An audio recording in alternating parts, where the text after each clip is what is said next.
জাতীয়তাবাদী জিয়ার গড়া দল, জাতীয়তাবাদী ছাত্র দল, বললে আবার জোরে বল, জাতীয়তাবাদী ছাত্র দল, খালেদা জিয়ার মনোবল, জাতীয়তাবাদী ছাত্র দল, তারেক জিয়ার বাহুবল, জাতীয়তাবাদী ছাত্র দল, অরুণ প্রাতের তরুণ দল, জাতীয়তাবাদী ছাত্র দল, হেলাল ভাই, জাতীয়তাবাদী ছাত্র দল, বকুল ভাইয়ের মনোবল, জাতীয়তাবাদী ছাত্র দল, আমরা সত্যি আমরা বল, জাতীয়তাবাদী ছাত্র দল, বললে আবার জোরে বল, শুভেচ্ছার স্বাগতম।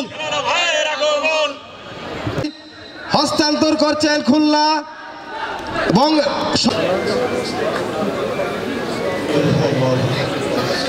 ছাত্রদলের নেতৃত্বের দায়িত্ব পালন করেছেন বাংলাদেশ এই ক্যাম্পাসে যিনি পড়াশোনা করছেন, এই অঞ্চলে যিনি বারবার নির্বাচিত চেয়ারম্যান, এই কলেজের ভিপি জিএস করে বক্তব্য রাখবেন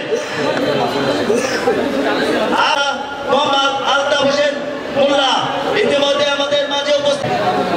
আজকের এই ঈদ পুনর্মিলনী অনুষ্ঠান সভাপতি সাধারণ সম্পাদক নেতৃবৃন্দ আজিলা শিফা কুলিয়াদান করিয়া দিন। তিনি যেমন আমাদের মাঝে ছিলেন আবার মুরসালিন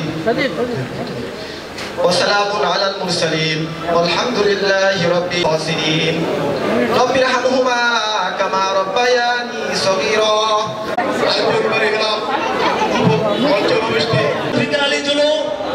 ইতিমধ্যে আমাদের মাঝে উপস্থিত হয়েছে।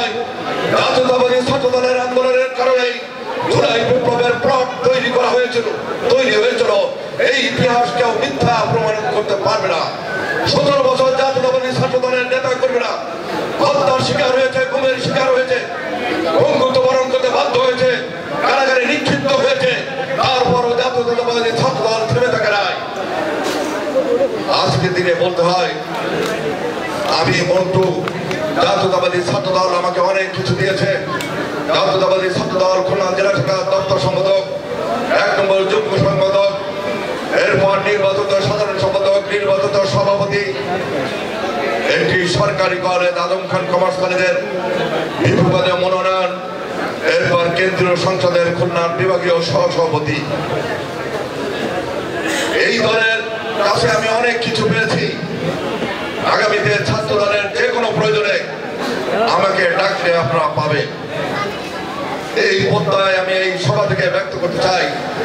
সর্বশেষ বলি, আমরা ভেবেছিলাম 5ই আগস্টের পর নিরপেক্ষ নির্বাচনের মাধ্যমে একটি নিরপেক্ষ নির্বাচনের মাধ্যমে একটি নির্বাচিত গণতান্ত্রিক সরকার প্রতিষ্ঠিত হবে।